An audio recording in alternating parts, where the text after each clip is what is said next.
just so much energy, negative, low vibrational energy just kept flooding.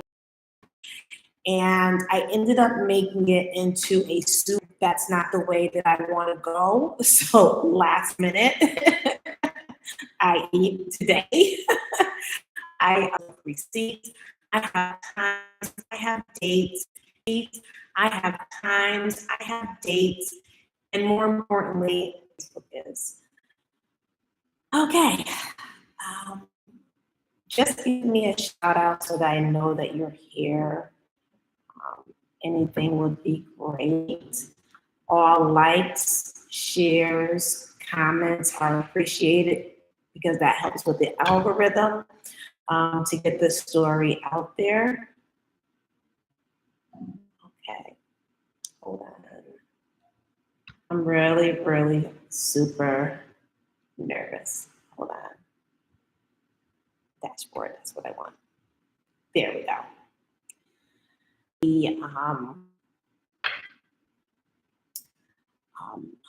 My screen, because I'm going to be sharing my screen.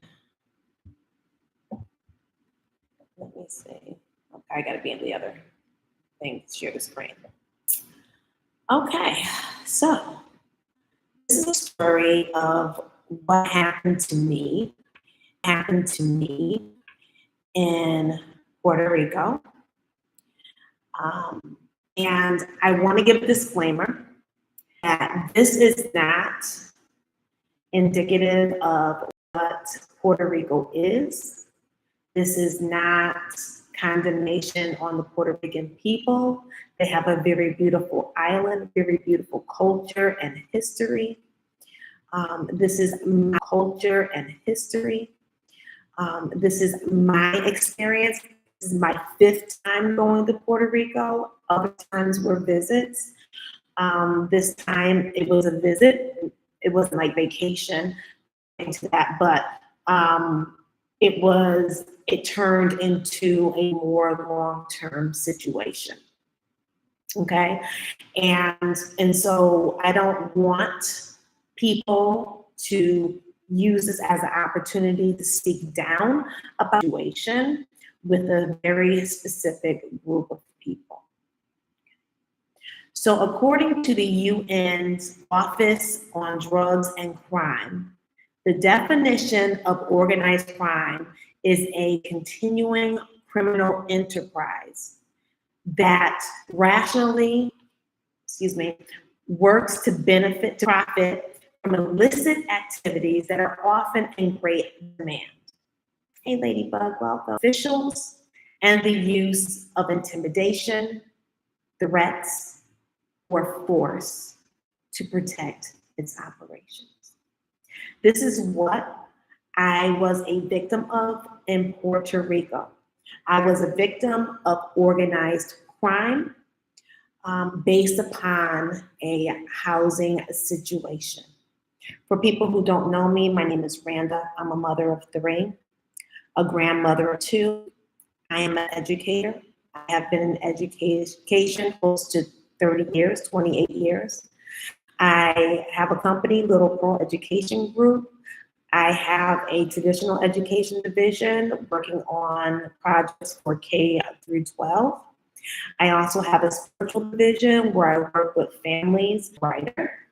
I have a master's degree, and I have been accepted to do my PhD this year. We'll get to that. For the past 5 years, I've been traveling throughout the US and in the Caribbean. I stayed mostly in Airbnbs and hotels and have really great reviews, very little problems throughout. And after living in California for a year, I was going on an international trip. But my passport was stolen in California. And because of COVID, the passport offices were closed. And when they opened, they would have a backlog. So definitely in LA, they're going to be months behind. I checked Connecticut, they're going to be months behind.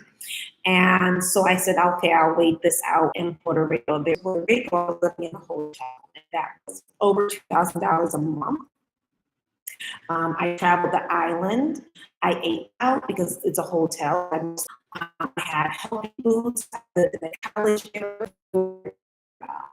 And my hotel for 2,000 was the tourist area. It was on the San Juan.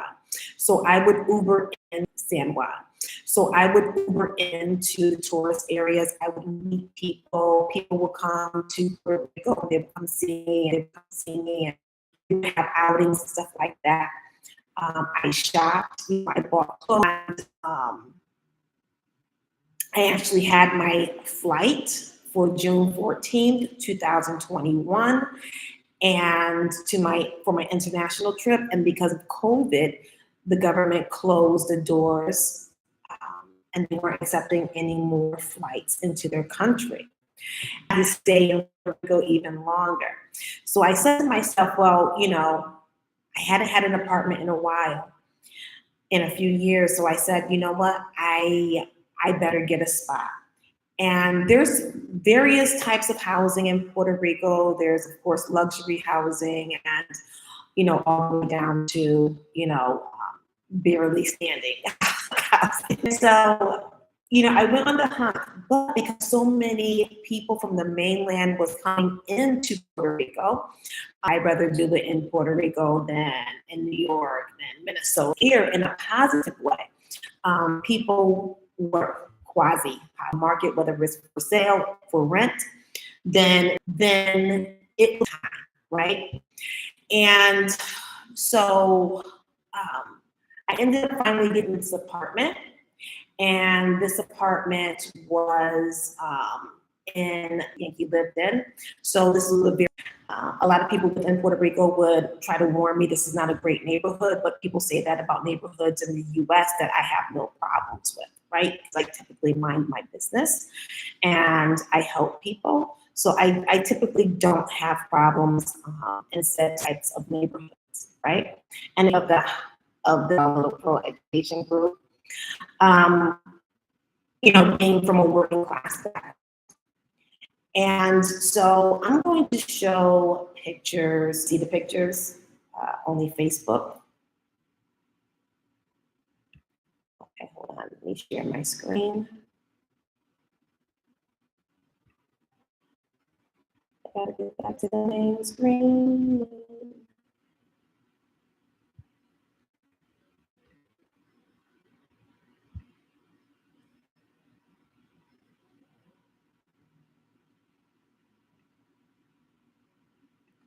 Okay, so I have a live tab. No. Stream.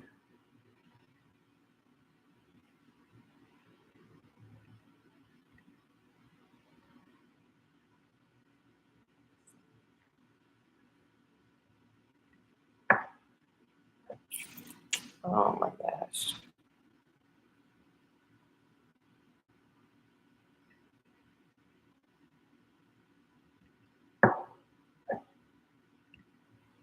Trying to see how to share my screen from this.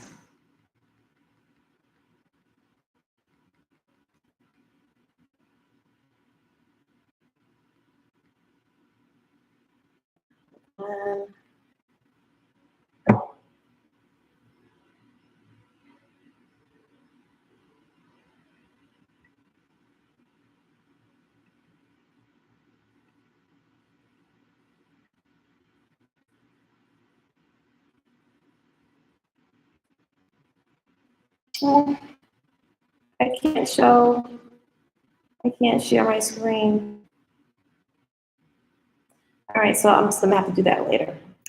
I'm 50 years old, I'm 53 right now. And before, I brought everything up myself.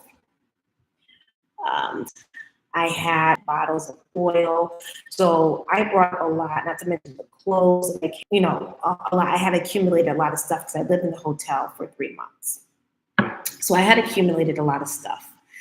And I had launched the apothecary from the hotel. So I carried all that stuff up by myself. So I was a very healthy and active 50-year-old. This contract, I don't want to flash because that's personal information, but here's a contract, and the important information that I want to show, the utilities. Oh, the rent and the utilities, okay? So right here, oops, that's Instagram. The rent is $365. Now, people in most areas in the States are going to be like, what? Yes, $635. And this included, and lights, loses lights, agua water. Okay? So that's the contract. It's the property. So I actually thought she was the property. I thought she was the landlord. Her name was Marlise Ortiz. Like a week later, and she let me know that she wanted to change the contract. So the contract is signed. I'm under no obligation to change the contract, but you know, I want to be amenable. And what she wanted to change it to was not that bad. Was not bad at all, right? So I was in agreement to change the contract. So she comes to my house and she presents the new contract, and notice it's the same. A couple of delicate information. Notice it's the same handwriting, right? And she said, sign it. And then she, you know, Mara, I can't do that. I need to look it over, and I need to fill it in. We're like, okay, cool. So I was able to, this is what we agreed to, $575, that they would keep the lights in the companies. And I'm like, okay, cool. That's fine with me. And so she didn't have the information about the lights being kept in the company's name and them giving me the bill and me paying the bill later. So my apartment was really cute. I had 2 balconies. I put lights all around the balcony. I had plants and flowers, and I had plans to put up, you know, like white drapes and curtains. I had a thought that I made. This is something that I would be able to. 2021. Sorry. That I had been waiting for since I moved into the apartment, right? So that's over a week. And so she delivered the stove and the refrigerator. And she said, hey, be careful of the steps. They're slippery. And she told me to go out and buy slip strips. So I'm just like, when in Rome, do as the Romans. So, you know, I said, okay, you know, but, you know, like in the States, you know, when the landlord or managing agent sees something, they're supposed to, you know, leaves to lock the gate. And I upstairs. I'm like, ah! I cannot stop myself from that. Only this little black dog, this pain. I was afraid to move in case something was broken. So again, I'm going to shake this off. You know, pain. I don't take medicine unless I have to. So I'm not one that I don't have deciding at all. I better go to the hospital. So I call an Uber, and I get in the Uber, and the ride is painful. So I go to the hospital, and I have bruises, and so they tell me they prescribe what the physical assessment, and then they prescribe what the physical therapy sessions are, right? So I go to Walgreens, the notification of the text or that notification with me to the appointment. Since the fall. And she said, let me see your back. So I turned around and I showed her my back, and she said, there's bruising there. The emergency room doctor did not look at my tailbone. Okay, so there was bruising on my tailbone.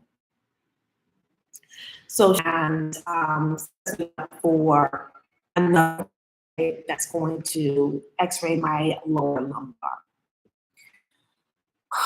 So, I go spending this money, take Uber, to the doctor, and medical care in Puerto Rico is very cheap. The doctor visit is $25, right? The physical therapy each session is $25, so it's not a lot of money. But it's eating into my budget. Plus, because they didn't install, they delivered the stove and refrigerator, but they didn't install it, so right? So it's everything is biting into my, and they, just like the emergency room, they don't take my insurance because my insurance was from Honesty and it wasn't a major insurance, and I did not have it. I ran into that, so I went back home, and I have text messages of all of this, but I can't share it. I can't do screen sharing, so I'll share that on this information so that, expenses that are accumulated, right? So that means that I'm not looking for a payday, right?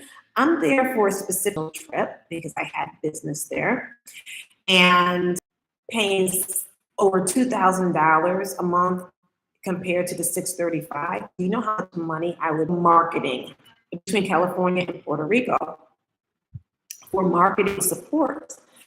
So now it's time to implement those supports. And so that extra bits of time, I had to put a chair. It was horrendous. It's my Uber ride. The slide was the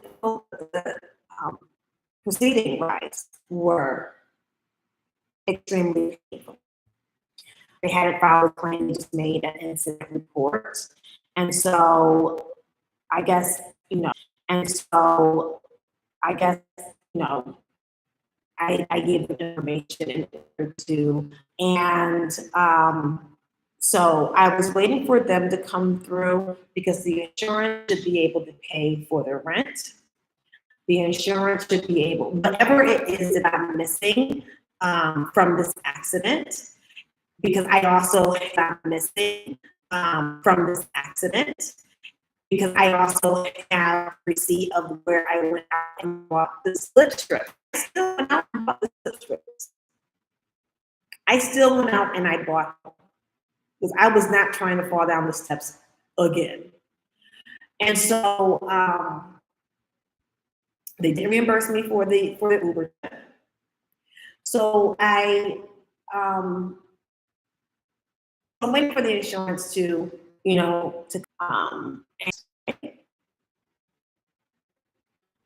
so, months rolled on and I'm getting better. They still hadn't installed the stove and refrigerator, so I paid for the food, got back into Uber, came back to and the prices fluctuated Uber ride. So and I felt guilty because, I'm a person. And so I had to ask them to bring it upstairs. I felt so horrible, but I couldn't walk up and down the stairs. It was an entirely painful task. So, all of this is eating into my budget. And of course, I try to find a whole, I'm not getting involved in this. This is a whole hot mess. This is their fault. And they need to suck it up and they need to wait for the insurance company. So I'm starting to sit up longer and longer. And it's around November. Better to start the money for my course. So I have a course, and The fee for the course is $888.88 per person. And three, how do you serve?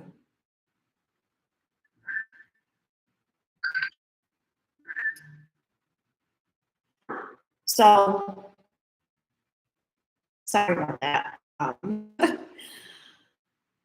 Um, so, one person in the class is more than the rent. Okay, let's just make that clear. So I was going to have the class originally in October, but I had fall. And I saw like a better, able to sit up longer, giving readings, and in December, well, in November, Marlise had threatened to turn off the lights and water. So I knew that was illegal. I stopped responding to her at this point because I had so many communications with her earlier, and she was only concerned about the rent, not my health. They turned off the lights. I don't have any income. I don't have any money. And so I go to Oficina Legal de Comunidad. So that means community legal office, basically. Hey, Hen, hey, Chris Bear, what kind of off-putting? It's more of a political statement, right? And my Spanish is very weak. I can get what I need, but my Spanish is not strong. And so I filled the application, and they were supposed to be getting back in touch with me. So I didn't hear anything. January rolls around, and the insurance company was MAP-free, MAPFR, and the agent was really mean via email. But the investigator came out and she investigated. What I found out is, according to Puerto Rico law, you cannot sue after 3 months of the incident. So that's why they sent out the investigator. She's asking me questions and cooperating.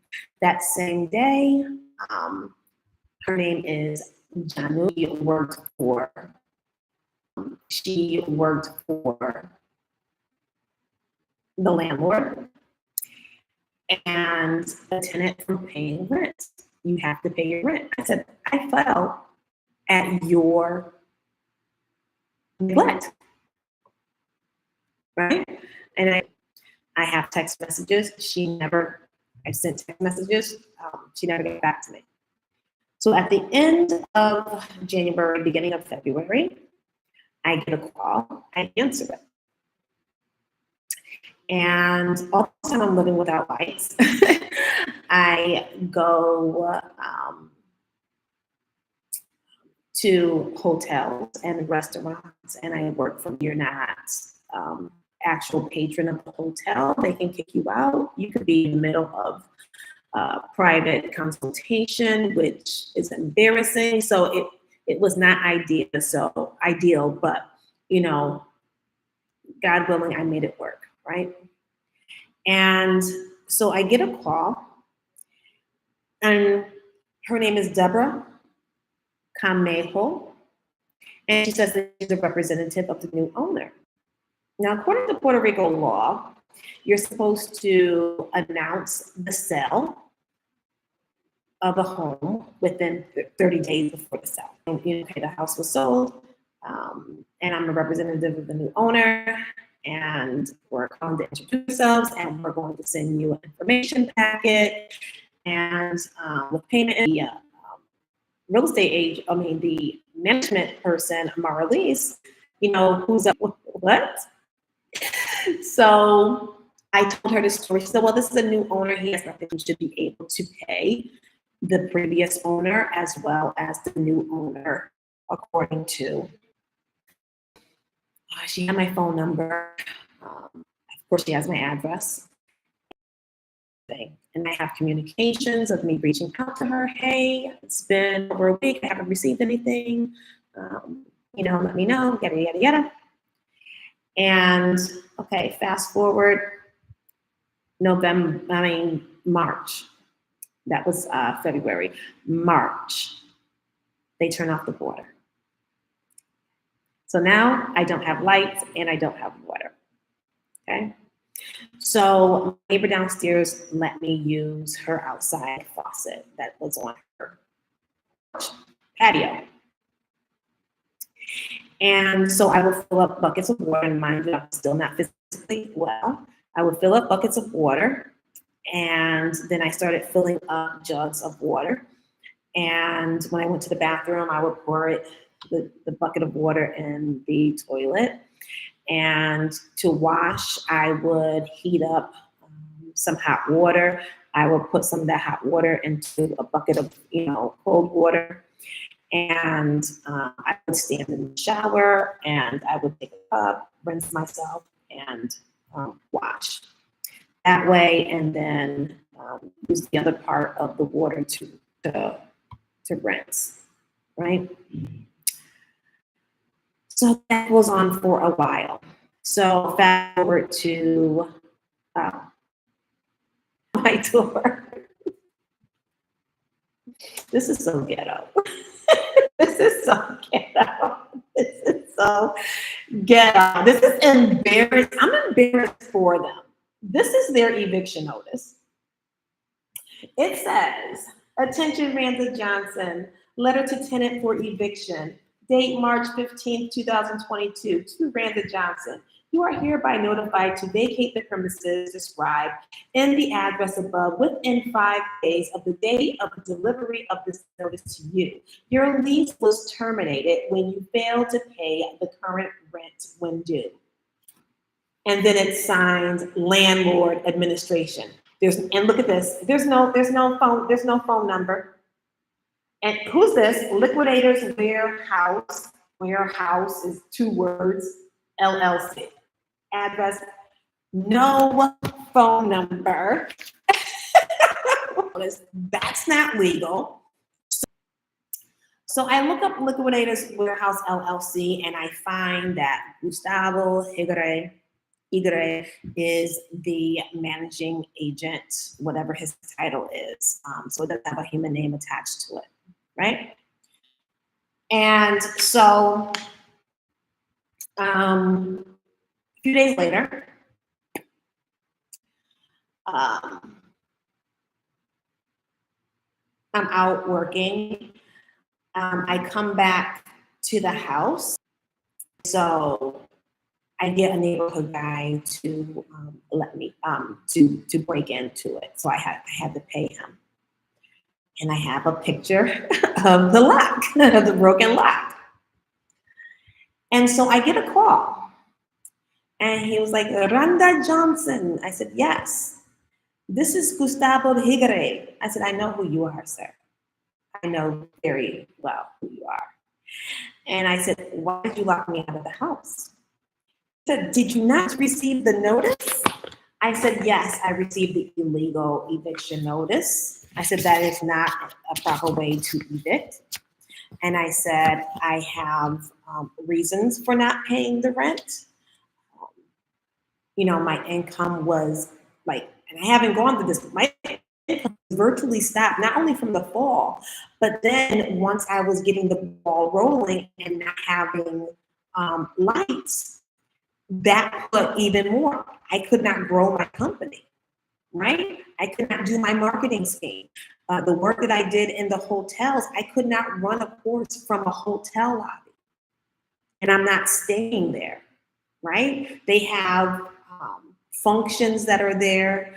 At any time, I could be asked to leave, right? With me, any indication, no pain, no trips, nothing. I would just fall to the ground to the point where cars would be on the street and they would skid to see if I was okay, right?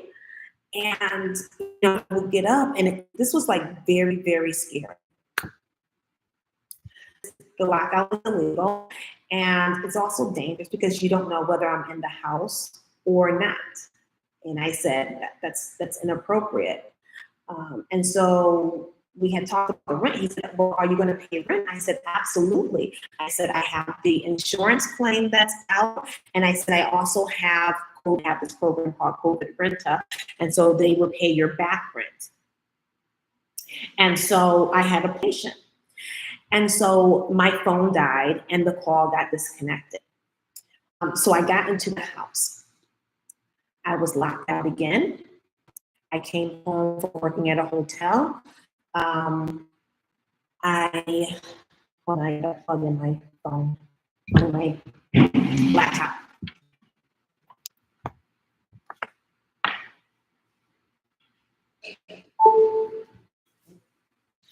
I came home from working in the tourist area, corner store, bodega, that would be playing music and people drinking and eating snacks or even, whole meals, listening to music, and they were closed down.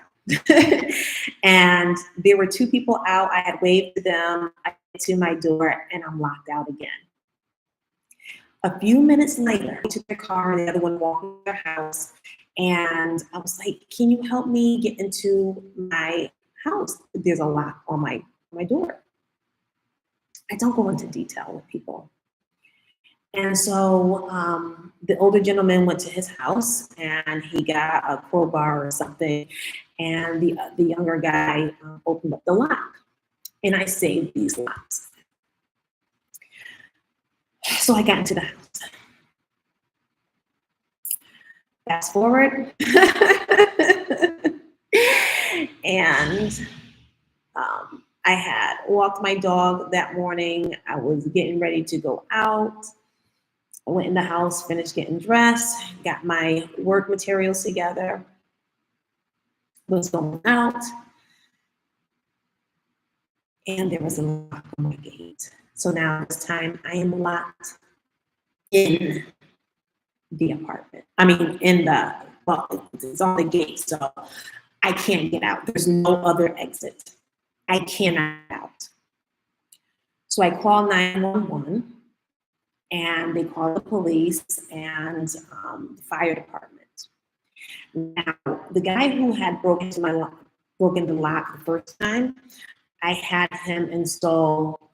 I ran out of propane gas, so I had him install, and my gas ran out fairly quickly. Install it, and so he had told me that I had a gas leak, and and so I started to think that, oh my God, what if there was a fire? And, I had a dog that I adopted with no money, didn't know how I was going to feed this dog. But this dog ended up following me back in October the previous year, right after the fall. And he ended up being a godsend. So I just started hyperventilating. I have no history of hyperventilating. I have no history of panic attacks.